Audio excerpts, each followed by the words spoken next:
Malaking hamon pa rin ang inaharap ng mga Pinay dito sa Canada mula sa negosyo, trabaho hanggang personal na buhay. Kaya sa isang Pinay Summit sa Toronto, tinalakay kung paano mabibigyang solusyon ang problema ng mga Pilipinang kababaihan sa Canada. Narito ang report ni Paula Saraza. Business owners, leaders, and community leaders. There's so much we have to juggle. There's so much responsibility, and we're also navigating different identities at home and work and all these communities that we're leading. How do you do it?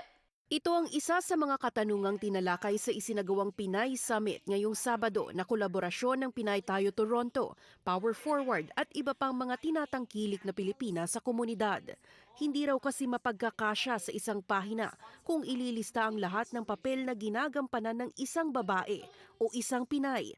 At ngayong buwan ng kababaihan, nararapat lang nabigyan sila ng pagkilala. Filipino women have been the backbone of so many different industries, and today we really want to give them a space to celebrate and acknowledge all the contributions that they've had here in our city. Nabigyang pagkakataon ng mga kababayan na talakayin ang mga hamong hinaharap bilang isang Pilipina sa business industry. The Filipino women in our community need resources to support their businesses, so that's access to funding, access to support and mentorship, and I think there's also opportunity for us to give them support to advance in their careers, and today that's really what we're trying to do. Dagdag pa ang mga adjustment na pagdadaanan bilang isang Pinay immigrant. Ang pinakamalaking hamon natin is like we are a minority, right?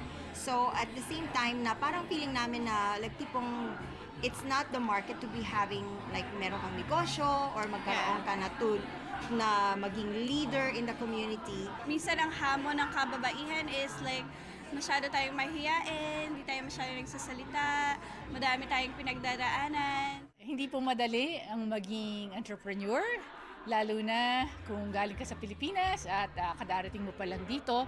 But we are here so that we can encourage na mag-usap-usap tayong lahat.